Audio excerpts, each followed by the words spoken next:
अभी तुम्हारा बहुत रेस्ट हो गया, 11 साल, आप उठो। बहुत ये मतलब डेमोक्रेसी खतरे में है। उस टाइम तो तुम अब कानून बना रहे थे, कानून बनना न बनना इतना ये नहीं है, मगर जब डेमोक्रेसी खतरे में आ चुकी है कि जाली वोटों से अगर हमारा एमपी चुन के आता है वो जाली एमपी होता है, और जाली एमपी से अगर पीएम चुन के आता है वो पीएम भी जाली होता है। अभी मैं कब तक करते रहूं ऐसा वैसा? अन्ना जी, आपके अगर समझो शारीरिक अवस्था ऐसी है, मानसिक अवस्था ऐसी है, तो आप कम से कम हमें आशीर्वाद दीजिए। हम आपके अनुयायी है, हम करेंगे आंदोलन। कोई अच्छा खासा रिस्पॉन्स नहीं दिया, अपना उम्र का बहाना बताया। मैंने आई रिस्पेक्ट अन्ना, मैं उनको कंडेम नहीं करना चाहता हूँ। राहुल गांधी ऐसा जाते जाते उन्होंने मेरे कैमरामैन को रोका, शूटिंग रोका, वीडियो शूटिंग रोका तो रोका, फिर भी मेरी बातें जरूर जारी रही। मुझे मालूम नहीं कि मेरे आदमी को रोका, तो उन्होंने क्या किया, मेरे आदमी का जो वीडियो था वो डिलीट करवा दिया। वॉइस ओवर मैं और अन्ना कोई गलत बातें कर रहा था? नमस्कार, आप देख रहे हैं लोकमत हिंदी। मेरा नाम है सुन कनौजिया। पिछले कुछ दिनों से वोट चोरी का मुद्दा बड़े पैमाने पर उठने लगा था।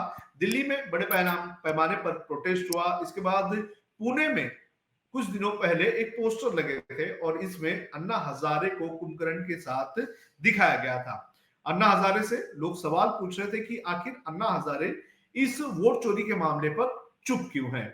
और उसी के बाद एक वीडियो आया जिसके अंदर एक शख्स अन्ना हजारे से मिलने रालेगंज सिद्धि पहुंचा और यहां पहुंचकर वो अन्ना हजारे को उस वीडियो में ये बताता हुआ नजर आ रहा था कि किस तरह से चोरी हुई है और इस मामले पर अन्ना हजारे को आगे आना चाहिए। उन्होंने इस वीडियो में यह भी बताया कि अन्ना हजारे ने 2011 में कांग्रेस के खिलाफ आवाज उठाई थी, तो अब जो वोट चोरी का मुद्दा उठ रहा है उसको लेकर भी आवाज उठानी चाहिए। ये वीडियो इतना वायरल हुआ है कि हर कोई जानने की कोशिश कर रहा है कि ये शख्स कौन है और अन्ना हजारे से क्या बातचीत हुई, अन्ना हजारे ने इस पर क्या कहा और आगे क्या लगता है कि अन्ना हजारे इस वोट चोरी के वाले मुद्दे पर क्या कदम उठाएंगे। और इसी पर बात करने के लिए हमारे साथ जलगांव से जुड़ चुके हैं शिवराम पाटिल जी, जो उस वीडियो में दिखाई दे रहे थे। मैं आपको सबसे पहले वो वीडियो दिखा देता हूं, फिर शिवराम पाटिल जी से हम बात करेंगे और जानने की कोशिश करेंगे कि क्या सारी बातें हुई थी अन्ना हजारे के साथ। आप देखिए पहले ये वीडियो। हेतू काय लोकशाही वाचवणे, तर मग हा काँग्रेसवाला आहे का भाजपवाला आहे का सेनेवाला आहे, हा आपण फरक करायचा नाही, बरोबर ना? तर आमची अशी विनंती आहे, लोक असं म्हणतात अण्णा तुम्ही आता शांत झोपलेले, काँग्रेसच्या वेळेला तुम्ही आंदोलन केलं होतं, माझं असं एका घरामध्ये त्यांनी 60 लोक दाखवले, एकच झोपडी एवढी, पण ते पण खोटं आहे। बाकी ठिकाणी घराचा पत्ता झिरो म्हणजे काय, राहतो पृथ्वीवर आणि पत्ता अवकाशात, वरती आकाशात।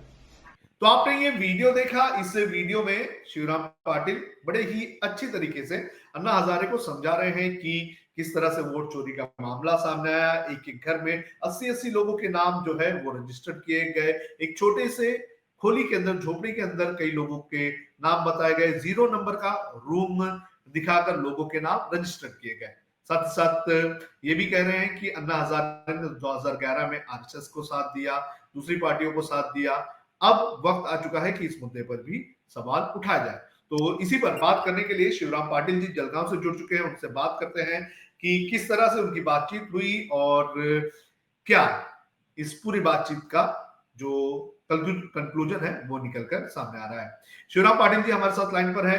शिवराम जी, बहुत बहुत स्वागत है आपका लोकमत में, लोकमत हिंदी में। शिवराम जी, मुझे ये बताइए कि आप किस तरह से आपने अन्ना हजारे से मिलने का प्लान बनाया और क्या सारी बातें हुई उस दिन? हालांकि मैं रेलवे में स्टेशन मास्टर पद पे था जब अन्ना का लोकपाल विधेयक के बारे में जो आंदोलन था वो अच्छे मोड़ पे आया था, तो मैंने 2010 में इस्तीफा दिया। मेरी 10 साल की सर्विस बाकी थी और अन्ना के आंदोलन में पूरा शरीक हो गया। मैं सेंट्रल गवर्नमेंट का आदमी होने के नाते मैं उसमें शामिल नहीं हो पाता था, इसलिए मैंने इस्तीफा दे चुका। और अन्ना के आंदोलन में मैं शामिल हुआ, दिल्ली तक गया, जंतर मंतर पे बैठे थे, शुरू के दिन में अरेस्ट हुए, बाद में रामपाल में बैठे, वहां भी गया, पूरा शरीक हुआ मैं, जब तक कि अरविंद केजरीवाल का जो असेंबली इलेक्शन न हो जाए तब तक। और अभी भी मैं आम आदमी पार्टी से जुड़ा हूँ। तो मुझे ऐसा लगा कि जब वो पुणे में अन्ना के खिलाफ ऐसा पोस्टर लगाया गया कि अन्ना मतलब कुंभकर्ण के जैसे सोए हुए हैं और जागेंगे कब, जब कांग्रेस की सत्ता आएगी तब, तो मुझे बड़ा दुख हुआ, क्योंकि मेरी निष्ठा थी अन्ना के प्रति, क्योंकि मेरे वो गुरु थे, तो मुझे रहा न गया। और दूसरा, जो सोशल मीडिया पे जो अन्ना के प्रति लोगों ने जो कमेंट्स किए वो मुझे बड़े दुखदायी ठहरे।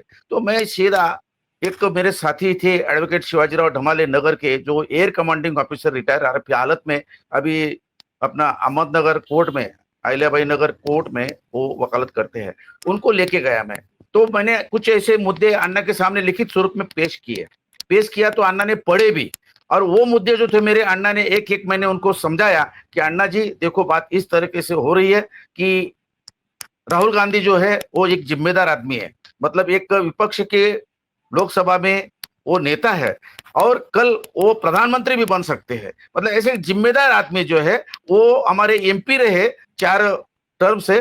तो वो सवाल पूछ रहा है कि भाई एक आदमी को तुम अगर 50 लड़के बताते हो, इनफैक्ट वो तो है ही नहीं, हो ही नहीं सकता ऐसा। वो तो बोलता कि मुझे 2 ही लड़के, दूसरा कोई घर है 10 बाय 10 का, उसमें तुम 60 70 80 लोगों के नाम लिख चुके हो, ये भी गलत है। और योगेंद्र यादव जी ने तो कोर्ट में हाजिर कर दिया, सुप्रीम कोर्ट में, देखो ये मेरे साथ में जिंदा लोग है, उनको मृत घोषित कर दिया और उनका जो वोटर में लिस्ट में नाम कट करवा दिया। वैसे भी ऐसे कुछ लोग थे जो इनफैक्ट में मर चुके थे और उनके नाम वोटर लिस्ट में था, तो ये गलत था। और कुछ लोगों का एड्रेस 0 बताना, मतलब ये बहुत ही नाइंसाफी है, बहुत ही बदमाशी है। जो आदमी यूपीएससी पास होके चुनाव आयुक्त बनता है, इलेक्शन कमीशन, और उसके भरोसे पे हम रहते हैं, पूरी डेमोक्रेसी उसके ऊपर डिपेंड करती है, वो आदमी अगर उसका जानकार नहीं है, जवाब नहीं दे पाता है और आनाकानी करता है, आई थिंक सो जब राहुल गांधी ने उनको अपनी मिस्टेक अगर समझो खुलकर बताई तो उन्होंने एग्री कर लेना चाहिए, हाँ यार हो चुकी है, मिस्टेक हो चुकी है, I will take the action, who is the fault here. तो उन्होंने वो नहीं किया, वो राहुल जी को उल्टा सवाल करे कि तुम एफिडेविट अमोट हो। मैं ऐसा कहना है कि वाई सो राहुल गांधी, मैं एक सीधा सिटीजन भी उनको सवाल पूछ सकता हूं कि ज्ञानेश कुमार ये गलत है, तो उनको जवाब देना है कि ये कोई जरूरी नहीं वो सिर्फ पीएम मोदी को जवाब दे, ये कोई जरूरी नहीं कि वो सिर्फ राहुल गांधी को जवाब दे, ये कोई जरूरी नहीं कि वो ममता बनर्जी को दे या शरद पवार को दे, मुझे भी जवाब देना पड़ेगा। क्यों? मेरे वोट से ये डेमोक्रेसी चल रही है। तो मुझे बड़ा दुख लगा कि एक मेरा नेता था जिसने बड़े आंदोलन किए, 8 कानून बनाए और उन्हें 2011 में लोकपाल विधेयक के बारे में जो कोई अपना आंदोलन किया रामलीला मैदान पे, तो 2 दिन का अपना पार्लियामेंट्री अधिवेशन बुलाया गया, बहुत अच्छी इंसाफी की, भले वो लोकपाल विधेयक पास हो ना हो। तो मैं अन्ना जी के पास गया, अन्ना जी अभी तुम्हारा बहुत रेस्ट हो गया 11 साल, आप उठो, बहुत ये मतलब डेमोक्रेसी खतरे में है। उस टाइम तो तुम अब कानून बना रहे थे, कानून बनना न बनना इतना ये नहीं है, मगर जब डेमोक्रेसी खतरे में आ चुकी है कि जाली वोटों से अगर हमारा एमपी चुन के आता है वो जाली एमपी होता है, और जाली एमपी से अगर पीएम चुन के आता है वो पीएम भी जाली होता है, वो झूठा होता है, वो कामयाब नहीं हो सकता। तो मैं अन्ना को अपील किया और समझाया, अन्ना ने बड़ी शिद्दत से मेरी बात सुन ली। मुझे यकीन है कि अन्ना ने मेरी बात सुनी, क्यों कि जब भी अन्ना को कुछ चीजें ऐसे सुनाई दिया तो अन्ना ने मुझे क्रॉस भी किया, जैसे कि बोला हाँ कितने 50, इसका मतलब आई एम श्योर दैट अन्ना मेरी बातों को सब समझ चुके। फिर मैंने अन्ना को अपील किया, अन्ना जी आप उठो। अगर बोले, अन्ना ने मुझे जवाब दिया कि बोले मेरा 90 साल का हो चुका हूं, मैंने इतने कानून बनाए, तुम भी करो, अभी मैं कब तक करते रहूं ऐसा वैसा। अन्ना जी आपके अगर समझो शारीरिक अवस्था ऐसी है, मानसिक अवस्था ऐसी है, तो आप कम से कम हमें आशीर्वाद दीजिए, हम आपके अनुयायी है, हम करेंगे आंदोलन, क्योंकि पॉलिटिक्स करने वाले मोदी हो या राहुल गांधी हो, मगर मुझे तो देश की डेमोक्रेसी की बहुत फिक्र पड़ी है, और आपको भी होनी चाहिए, देश मेरा भी है आपका भी है, ना कि राहुल गांधी का, ना कि नरेंद्र मोदी का। मैंने इस तरीके से अन्ना जी को करीबन आधा घंटे बातें की, मगर ये बातें करने के बाद भी अन्ना जी ने कोई अच्छा खासा रिस्पॉन्स नहीं दिया, अपना उम्र का बहाना बताया। मैंने आई रिस्पेक्ट अन्ना, मैं उनको कंडेम नहीं करना चाहता हूं, मगर मुझे एक बात और आई कि मेरा जो कैमरामैन था फोटोग्राफर, तो मेरी बातें राहुल गांधी ऐसा जाते जाते उन्होंने मेरे कैमरामैन को रोका, शूटिंग रोका, वीडियो शूटिंग रोका तो रोका, फिर भी मेरी बातें जरूर जारी रही। मुझे मालूम नहीं कि मेरे आदमी को रोका, तो उन्होंने क्या किया, मेरे आदमी का जो वीडियो था वो डिलीट करवा दिया। वाई सो पार मैं और अन्ना कोई गलत बातें कर रहा था, कोई मैं हिंदुस्तान का बेच रहा था किसी को, चीन पाकिस्तान को, ये तो डेमोक्रेसी की बातें थी। अगर पुलिस वो जिम्मेदार आदमी है, ये जो गवर्नमेंट सर्वेंट, इनको भी समझना चाहिए, ये नौकरी करता है पुलिस कितना, ये नहीं कि वो चीन पाकिस्तान का सिटीजन है, वो भी भारत का अंदर सिटीजन है। तो मैं ये बोलता हूं वो पुलिस ने ऐसे एक्शन नहीं लेना चाहिए था, और वो अन्ना ने वो सहन किया, देख लिया, मुझे बुरा लगा। जो अन्ना एक बार रामलीला मैदान पे भारत का झंडा लहरा रहा था, निर्भय बनो, हिंदुस्तान का आजादी कायम रहे, कामयाब रहे, ये नारा देने वाला आदमी वहां कुछ बोल नहीं रहा, तो मैं ये सोचा कि पुलिस ने क्यों मेरा वीडियो रोका, पुलिस ने क्यों मेरा वीडियो रिकॉर्डिंग डिलीट किया, वो मुझे बड़ा आक्षेप लगा कि यहाँ अन्ना मतलब हाउस अरेस्ट हो सकते हैं, नजर कैद हो सकते हैं और ये भाजपा की चाल हो सकती है। मैं अन्ना को ब्लेम नहीं कर सकता। I think so far Anna may be house arrested by that BJP and this bodyguards are not for the physically bodyguard, those bodyguard also mentally bodyguard. मतलब अन्ना का किसी के साथ बातचीत ना हो जी। तो ये बहुत गलत है।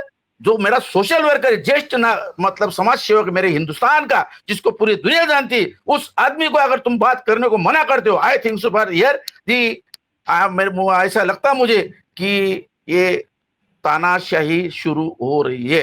दैट मे बी डिटेक्टरशिप ये मे बी।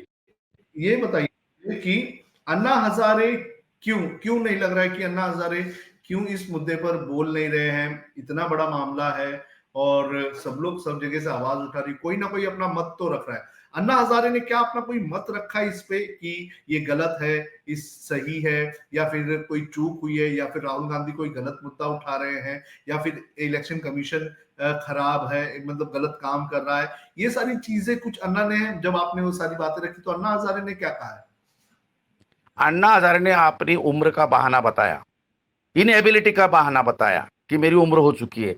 मुझे ऐसा लगा कि अन्ना मेरी सब बातों को समझ चुके हैं और ऐसा नहीं मेरा रीडिंग हुआ कि अन्ना जानबूझकर कर रहे हैं या वो किसी दबाव के कारण कर रहे हैं। मतलब ऐसा मुझे एक लगा जी। कि शायद पहला तो जो मुझे ऐसा अनुभव आया कि दबाव तो है अन्ना के ऊपर, जब ये पुलिस लोगों के एक्शन है वो गलत है। मेरा ऐसा मानना है कि अन्ना हजारे किसी भी आदमी को मिलना चाहिए। कोई आदमी शस्त्र अस्त्र लेके अगर उसको धोखा दे तो वो पुलिस का काम है उनका प्रोटेक्ट करना, मगर यहाँ तो ऐसी बात है ही नहीं ना, है ही नहीं ना। हमें चेक करे, तुम हमारे सीने पे गन लगा तो के रखो, जब हम गलत करेंगे तो you fire me now there, मगर मेरी जो आवाज है वो अन्ना को पहुंचे और अन्ना की आवाज मुझे पहुंचे, ऐसा मेरा मानना है। इसलिए मुझे बहुत बुरा लगा कि मुझे ऐसा लग रहा है कि भाजपा ने अन्ना को नजर कैद करके रखा है और अरेस्ट करके रखा है और वो किसी को बोलने नहीं देते। मगर मैं एक हमेशा जाने वाला आदमी था, अनुयायी था, पुलिस वाले मुझे पहचानते थे, इसलिए उन्होंने अलाउ किया, बाकी तो अलाउ करते ही नहीं। ये मैं समझ गया कि ऐसा जो अन्ना हजारे जैसा समाज सेवक को भाजपा ने ना कि वो 4 दीवारों के जेल में रखा है, मगर यहाँ तो रखा है, ऐसा मुझे लगा है।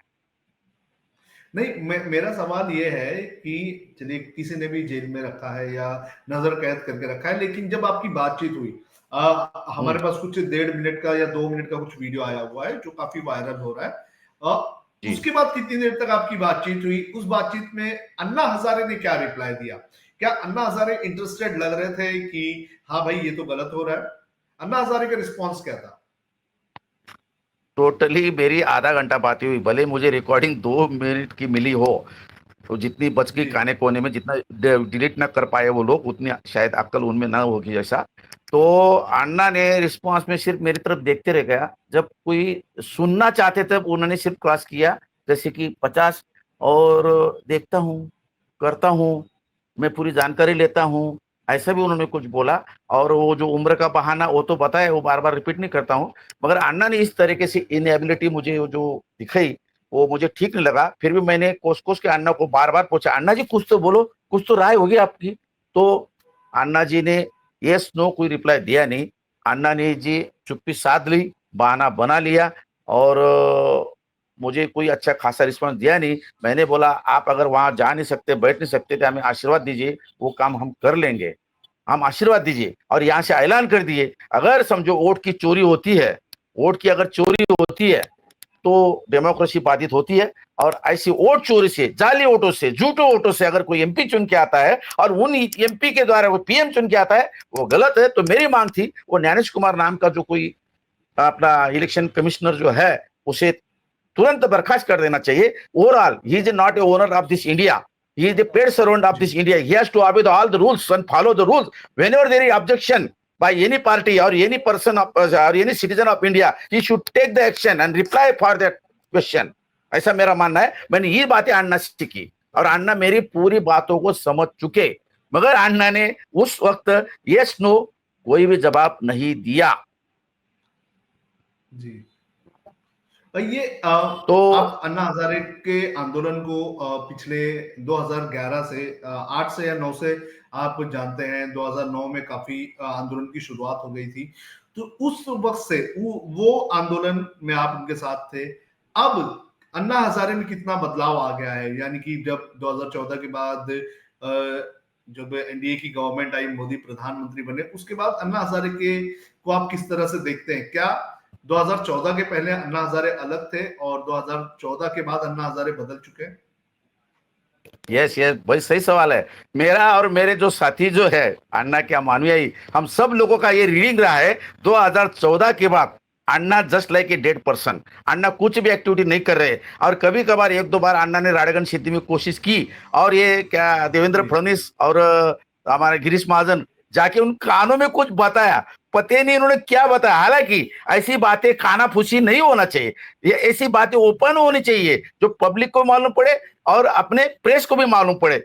मगर मुझे ऐसा लगा कि 2014 के बाद इन लोगों ने अन्ना को जस्ट लाइक अरेस्ट कर चुके हैं, और अन्ना को जो मुझे बोल रहे थे कि निर्भय बनो, शायद वो डर चुके हो, ऐसा मुझे लग रहा है। ये दैट मे बी, मतलब हम लोग आप आपस में बात कर रहे हैं, जैसे अशोक शब्बन जी है, जैसे वो एडवोकेट ढमाली जी है, मैं हूँ, धुले की राहुल भारती जी है, ऐसे बहुत लोगों से मैं वार्तालाप कर रहा हूँ। मैं सुरेश पठारी का भी खोज की, उधर मुझे मिले नहीं, अगर मिले तो मैं बात करूंगा ही, जरूर जरूर करूँ दूंगा। मगर मेरा मानना है कि अन्ना 2014 के बाद इन लोगों ने अरेस्ट करके रखा है, नॉट फिजिकली, मेंटली ऑल्सो।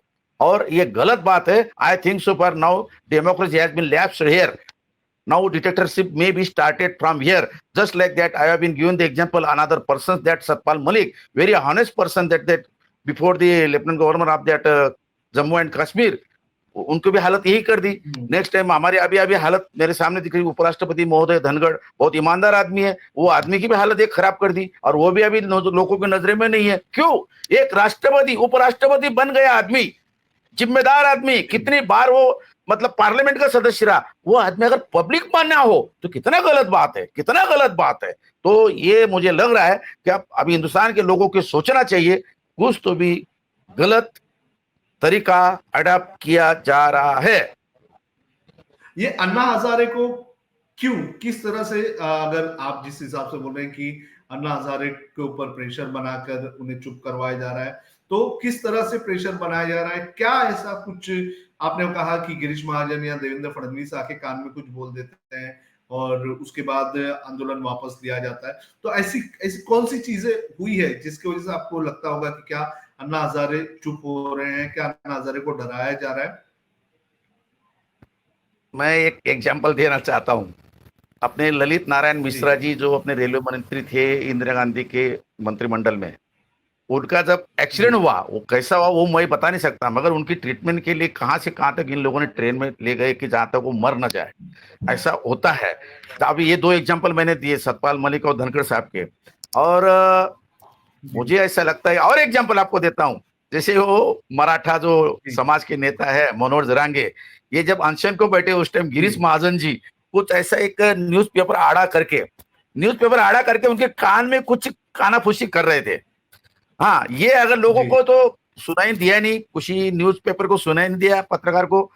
मगर मैं जब उनको मिलने गया उनके गांव में, वो जो अंतरवाली सराठी में, सब बातें होने के बाद में मैं नजदीक गया, मनोज जी, गिरीश महाजन ने जो पेपर ऐसा आड़े करके आपको क्या बताया और आपने क्या बताया, मतलब आपने आपस में क्या सौदा हुआ, कुछ क्या हुआ, ये तो बताओ।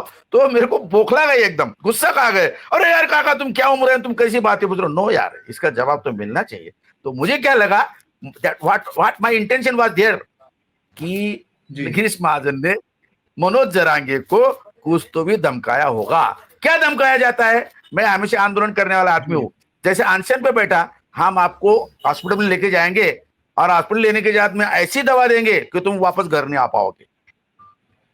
ये तरीका पॉलिटिक्स में होता है, मुझे अनुभव है कि पुलिस वाले भी ऐसे करते हैं। इसलिए हम लोग हमेशा अवॉइड करते हैं कि हम जो भी ट्रीटमेंट लेंगे हमारे प्राइवेट डॉक्टर से लेंगे, सिविल डॉक्टर से नहीं लेंगे, क्योंकि सिविल डॉक्टर का अनुभव तो आपको भी होगा पुणे में क्या क्या हुआ है।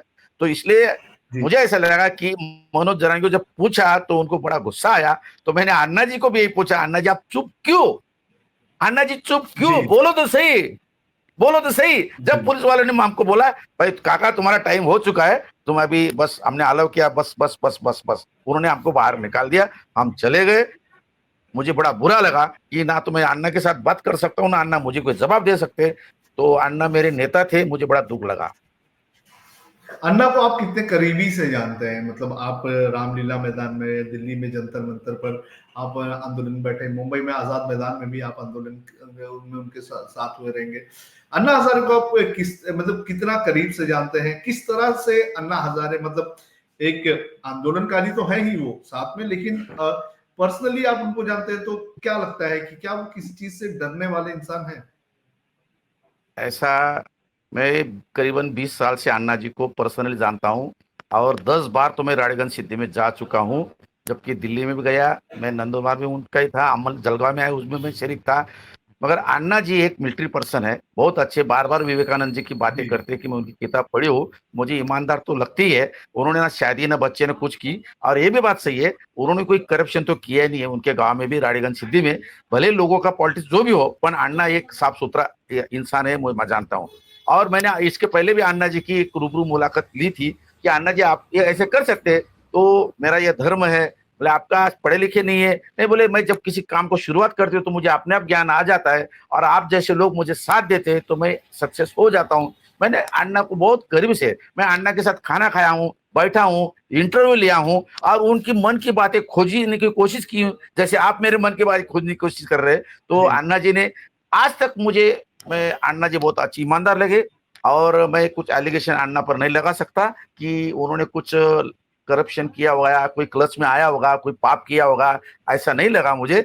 मगर एक है कि जो सरकार नाम की जो चीज होती है, जिनके हाथ में सब होता है, वो इंस्ट्रूमेंट्स, जी। तो उसका वो गलत फायदा उठा के किसी भी शरीफ आदमी को इस तरह के इस मोड़ पे ला सकते हैं, ऐसा मेरा मानना है। जैसे कि हमारे देश में एक महात्मा गांधी को गोली मारने वाले भी लोग हैं, कि महात्मा गांधी ने क्या जी। पाप किया था, वैसे अन्ना ने कुछ पाप नहीं किया है, ऐसा मुझे लगता है। जी। कि मैं उनका अनुयायी है और करीबी जानता हूं, आज भी निश्चित हूं। भले अन्ना मुझे रिस्पांस ना देवे, भले अन्ना मुझे कंडेम करे या दोष देवे, मगर I respect mister Anna Hazare, he is my गुरु, और I respect, he is not at the fault, he may be in the fault, ऐसा मुझे लग रहा है। आपने आपके जो वीडियो है 2 मिनट का जो वीडियो, उसके अंदर एक बात कही कि उस वक्त अन्ना हजारे ने आरएसएस का साथ दिया, उस वक्त अरविंद केजरीवाल का साथ दिया, और आज कांग्रेस का साथ देना चाहिए। तो उस वक्त आरएसएस का कितना इन्वॉल्वमेंट था अन्ना हजारे के इस पूरे आंदोलन को लेकर? श्योर श्योर, क्योंकि जब मैं आंदोलन में था तो हमारे कंधे को कंधे लगा के कौन खड़े थे, तो मैं जानता हूं। और भाजपा आरएसएस ये जो है, भले ये पूरा जो मतलब ड्रामा जो है, ये जी पूरी जो स्क्रिप्ट जो है, भले ही इसने बनाई होगी अरविंद केजरीवाल ने, मगर उसमें आरएसएस के और बीजेपी के लोग थे, मैं था, और मैं उनके साथी था। जब हम 2 4 5 10 20 हजार लोग एक साथ लड़ते हैं, तो हमको तो एक दूसरे का इंटेंशन मालूम होता है, उनका कितना इन्वॉल्वमेंट है वो भी हमको समझ में आ जाता है। इसलिए मैं बोल लिया, आज भी कहता हूं कि वो आंदोलन भाजपा, आरएसएस, अरविंद केजरीवाल इन्होंने किया था, और मैं कोई कांग्रेस का दुश्मन नहीं था, ना तो इनका दोस्त था। मगर एक सोशल वर्कर के नाते मुझे ऐसा लगा कुछ गलत होने जा रहा है, इसके लिए लोकपाल की जरूरत है कि जो उच्च पदस्थ जो हमारे है ऑफिशियल्स, उनकी भी इंक्वायरी कर सके, ऐसा मुझे लग रहा था। और मेरा समझ था कि Anna is on the right path, I should support, and hence वो मेरे साथ आरएसएस हो या भाजपा हो, ये कोई मेरा समझ नहीं कि आरएसएस वाले गलत हो है, भाजपा वाले गलत है, नो नो नो, ऐसा मेरा मानना नहीं था, और आज भी नहीं मानता। मगर जो आदमी सियासत करता है, जो आदमी को सत्ता होती है ना, उसको उतरने का बड़ा दुख होता है। नरेंद्र मोदी को जब पीएम बनने के टाइम इतना आनंद हुआ, आज अगर नरेंद्र मोदी कुछ बोले कि वो कुर्सी खाली करो, बहुत गुस्सा आएगा, बहुत गुस्सा आएगा। That is the fault of the human kind. Ravan भी इतना शूर था, मगर उसको जब लगा कि मेरी गुद्दी जाने वाली है, तो वो शैतान बन गया, वो राक्षस बन गया। तो ऐसा राक्षस बनता है। ये अनुभव मुझे इंदिरा गांधी का टाइम पे था 1975 में यही अनुभव मुझे आज नरेंद्र मोदी का आ रहा है कि नरेंद्र मोदी भले खराब आदमी ना हो, भले बदमाश आदमी क्यों ना हो, आरएसएस कोई बदमाश नहीं। मैं आरएसएस की बहुत माइनॉरिटी स्टडी की हूँ, बीजेपी की बहुत माइनॉरिटी स्टडी की है। आरएसएस वाले भी लोग को ऐसे देशद्रोही ही नहीं है, भले उनका काम का तरीका अलग हो, मगर वो हमारे साथ में शरीक थे। तो आई से surely that I was with them, and I say that we are helping the RSS, BJP and the Arvind Kejriwal, and now I requested to Anna to you also help now the Rahul Gandhi. और राहुल गांधी भी एक लोगों का नेता है, और राहुल गांधी ने जो मुद्दा आज खोजा है वो बहुत सही है, बहुत सही है, बहुत सही है। कल अगर मैं कांग्रेस के खिलाफ था, आज अगर कांग्रेस सही है और भाजपा गलत है तो मैं कांग्रेस का साथ देना चाहिए। That is my responsibility. ये मेरी देशभक्ति है। तो आप ये समझ पा रहे हैं, लेकिन अन्ना हजारे क्यों नहीं समझ पा रहे हैं? क्या सिर्फ एक प्रेशर ही जो है, जो आपने जिस हिसाब से बताया है कि पुलिस वाले वीडियो रिकॉर्ड करने नहीं दे रहे हैं, आपको ऐसा लग रहा है कि अन्ना हजारे को हाउस अरेस्ट करके रखा हुआ है? तो क्या अन्ना हजारे अगर एक आवाज उठा दे तो क्या नहीं लगता है कि पूरी तरह से युवा एक बार फिर से उनके साथ आएगा और ये जो काफी गंभीर मुद्दा है वोट चोरी का, इस मुद्दे पर एक बड़ा जन आंदोलन बनेगा? अन्ना मिलिट्री पर्सन है, वही बोल रहे थे कि निर्भय बनो। हम सुने थे, हम पे संस्कार हुआ निर्भय बनने का। हाँ, और वो मिलिट्री मैन है।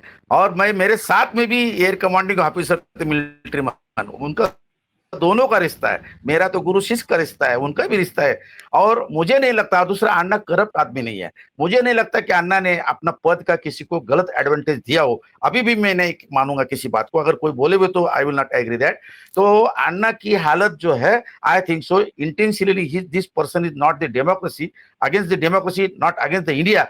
आई थिंक सो वो खुद ही डरे हुए हैं, ऐसा मुझे लगा। तो यार दूसरी बात है कि ये बीच में 11 साल हो गए, और एक आदमी 11 साल अंदर रहने के बाद में उनकी मेंटलिटी ऐसी बन जाती है, दबोच में आ जाती है। अगर मुझे भी आज नरेंद्र मोदी ने अगर जेल में डाल दिया ना, 10-11 साल में मैं ऐसा हो जाऊंगा कि मरा या जिंदा आपको पता ही नहीं चलेगा। भले मैं रोटी खाऊंगा, खा जाऊंगा, ये करूंगा, मगर ऐसा होता है कि 11 साल के बाद आदमी की हालत बहुत खराब होती है। और मैं वहां भी गया था जहां अपने बैरिस्टर सावरजी को जेल में रखा था। लोग कुछ भी एलिगेशन लगावे, मुझे पसंद नहीं है। तो 11 साल जेल में रहने के बाद, एक कोठड़ी में रहने के बाद, जहां ना भाई ना बहन ना रिश्तेदार ना कोई नातेदार, कोई नहीं, तो आदमी की मेंटलिटी खराब हो जाती है, खराब हो जाती जी। है। मैं वहां गया था पोर्ट ब्लेयर में, ये सब देखा मैंने। तो राहुल, उस टाइम सावरकर ने जो भी किया होगा, लिखा होगा, मैं बताना नहीं चाहता, मगर मेंटलिटी ऐसी बन जाती है। तो अन्ना की 11 साल में ये मानसिकता बन चुकी हो।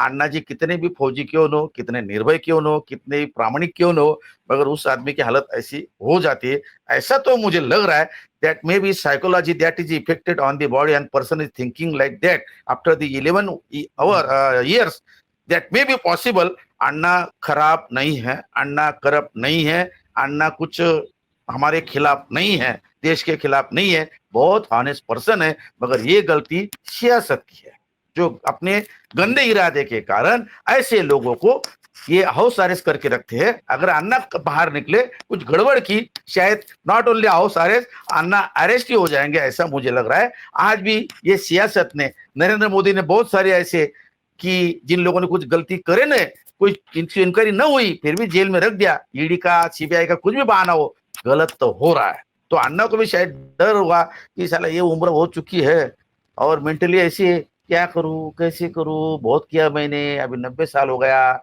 अभी इस उम्र में क्या बोलूं, मैं बोलूंगा तो कोई सुनेगा क्या, कोई विश्वास रखेगा क्या। हाँ, और एक डाउट है अन्ना के मन में, ये आंदोलन करने वाले, जो आक्षेप लेने वाले जो लोग है, वो कांग्रेस वाले है। मैं पहले 11 साल कांग्रेस के खिलाफ लड़ा था, अब उनके बाजू में जब लड़ूंगा तो शायद that may be that moral is not allowed to help that Mr. Rahul Gandhi and not allowed to go against that Mr. Modi and the BJP RSS. That is my conclusion. मेरा ये सवाल है आपसे कि 2009-2011 में आपने जब भ्रष्टाचार के खिलाफ लड़ाई लड़ी, आंदोलन किया, जन लोकपाल के लिए आंदोलन किया, लेकिन क्या वो आंदोलन सक्सेसफुल हुआ या सिर्फ कांग्रेस सरकार से हटी लेकिन बाकी व्यवस्था उसी तरह की रही? क्या लोकपाल बिल पास तो हो गया, अधिनियम पास तो हो गया, लेकिन आज भी लोकायुक्त ने, कई जगहों पर तो लोकायुक्त है नहीं, कई जगह पर लोकायुक्त है भी तो किसी बड़े नेता जो भी भ्रष्टाचारी है, ऐसे कई सारे लोग हैं, उन लोगों को आज तक सजा नहीं सुनाई गई है।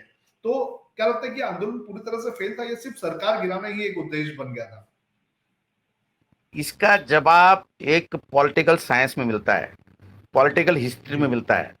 आदमी जब कानून बनाता है, वो दूसरे के हित में रहे तब तो कोई वादा नहीं, मगर उस कानून से जब मेरा अगर समझो अहित बने, मेरी भी इंक्वायरी शुरू हो जाए, शायद मेरा ही पाप खुल जाए, तो उस कानून को ना बनाते, अगर बन भी गया तो उसको इंप्लीमेंट नहीं करते। अगर भले कांग्रेस ने उस टाइम आनाकानी की है, वो भी कांग्रेस की गलती थी। मुझे लगता है मनमोहन सिंह ने उस टाइम स्वागत करना चाहते, लाभ अन्ना जी, मैं कोई मरते दम तक पीएम नहीं रहने वाला हूं, मरते दम तक कोई प्रेसिडेंट नहीं रहने वाला है, तो चलो ये बिल अपन जन लोकपाल विधेयक पारित करेंगे और इंप्लीमेंट भी करेंगे।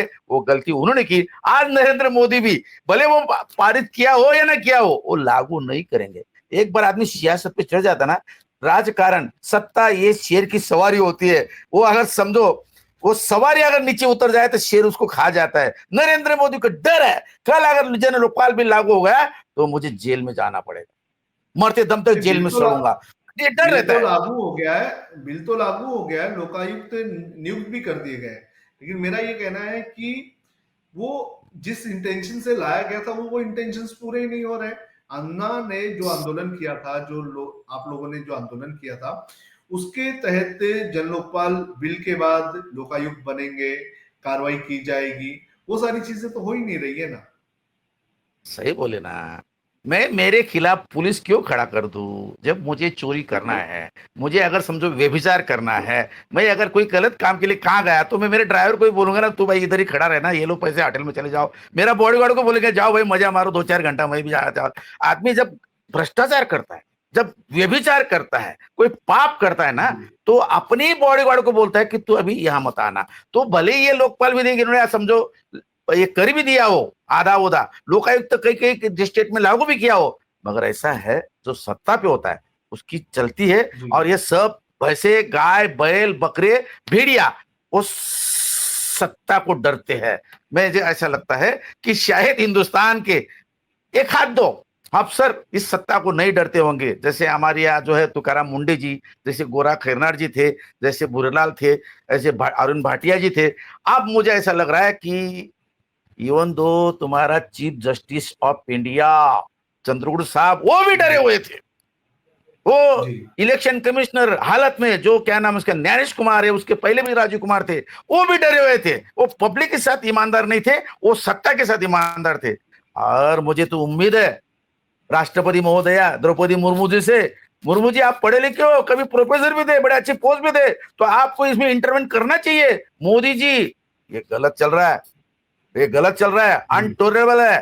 हो आप देखो इतना बड़ा आंदोलन शुरू हो गया है, राहुल गांधी कोई अकेला आदमी शराब पी के रास्ते में घूम रहा है, या वो अखिलेश घूम रहा है, या वो दूसरा घूम रहा है लालू प्रसाद का लड़का जो है, ये क्या है? ये नौटंकी नहीं है, ये नौटंकी नहीं है, देश की डेमोक्रेसी बचाने का वो लड़ाई है। अगर इतने लाखों लोग अगर रास्ते में उतर चुके हैं कि क्या लगता है कि मोदी सोच नहीं पाते? वो तो चाय बेचते थे, अभी भी एक हाथ पर अच्छी चाय पी लो और अपना दिमाग का ताला खोलो। राष्ट्रपति महोदय तुम कुछ सोचो, शांति में बैठ के सोचो कि ये सही है गलत है। और ये जो सुप्रीम कोर्ट जस्टिस है गवई साहब, वो तो सोचते होंगे, उनको लग रहा है उनकी पैशंस, आई थिंक सो फार उनका पीरियड भले ही कम हो, मैं समझता हूँ गवई साहब ने ये एक्शन लेना चाहिए। This is going wrong. और ये कौन न्यायेश कुमार, वो कोई अपने बाप की जायदाद थोड़ी है कि हिंदुस्तान तुम कुछ भी कर लो, कैसे भी इलेक्शन कर लो। No no no. तो मुझे ऐसा लग रहा है डर तो होता है, डर तो है, ये मुझे लग रहा है, और ये लोग सोच नहीं रहे। मेरा मानना है कि इस टाइम मैं अपील किया था, इसके पहले भी लिखा था, मोहन भागवत जी तुम आरएसएस चला रहे हो, हिंदू हिंदू बोल रहे हो, और हिंदुस्तान में अफगानिस्तान पाकिस्तान सब जोड़ने वाले हो, बहुत बड़ी ख्वाहिश रखते हो, क्या तुम मोदी को लगाम नहीं लगा सकते? क्यों लगा नहीं सकते? क्या मतलब है तुम्हारा? क्या मिलने वाला है? तुमको भी डर है क्या? मुझे ऐसा डर है, अगर मोहन भागवत मोदी के खिलाफ कुछ बोल देवे, कल ही मोहन भागवत भी ऐसे अरेस्ट हो जाएंगे। जी चलिए, बहुत बहुत धन्यवाद आपका। मुझे तो ऐसा लग रहा है। पूरे ही आपका बहुत बहुत धन्यवाद, आपने खुलकर अपनी बात रखी और बताया कि क्या हुआ था। जी I want to continue again this. ये मत सोचना कि राहुल गांधी या अखिलेश और वो जो लालू प्रसाद का लड़का, वो जब इतना बड़ा आंदोलन छेड़ रहे, योगेंद्र यादव छेड़ रहे, सब लोग शामिल हो रहे, ये मत सोचना कि नरेंद्र मोदी जी तुम ये आंदोलन को दबा देंगे। नहीं नहीं नहीं, 1975 से 77 का मैं साक्षीदार हूं, भुगती हूं कि वो आंदोलन को नहीं दबा पाए। क्यों? कि उस टाइम इंग्लैंड, जापान, जर्मनी सब लोग इन आंदोलनकारियों के साथ में थे, और उन्होंने इंदिरा गांधी को बताया था, मैडम गलत हो रहा है, नाउ यू स्टॉप दिस। उनको एक गोपनीय इंफॉर्मेशन गई थी, मिलिट्री तुम्हारी बातों को नहीं सुनेगी, पुलिस वाले तुम्हारी बातों को नहीं मानेगी। मुझे ऐसा लगता है कि मोदी जी गलत फहमी में मत रहना कि भाई मैं प्रधानमंत्री हूँ, मुर्मू जी हमारी पार्टी की है, नीतीश कुमार तो हमारी बात सुनते हैं, और ये जो गवई साहब है उनको भी हम देख लेंगे। नहीं नहीं मोदी जी, तुम हिंदुस्तान अकेला नहीं है इस विश्व में, बहुत सारे लोग डेमोक्रेसी चाहते हैं। तो आज से तुम समझ जाओ, अगर गलत हो, तुम्हें एहसास हो, तो गद्दी छोड़ना चाहिए। ये कोई अपनी बाप की जायदाद नहीं है।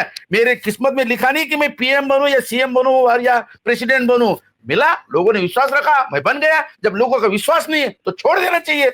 आई थिंक सो, मेरा अन्ना हजारे को मिलना, that is only event, that is event, but it is mind of passengers there कि मोदी, द्रौपदी मुर्मू जी या गवई साहब, आपको सोचना चाहिए। आप ऐसा ना सोचे ये राजकारण है, ये पॉलिटिक्स है। नो नो नो, पॉलिटिक्स ही हमारा जीवन का अविभाज्य अंग है। अगर हमारा पॉलिटिक्स बिगड़ जाए तो फिर से हमारा देश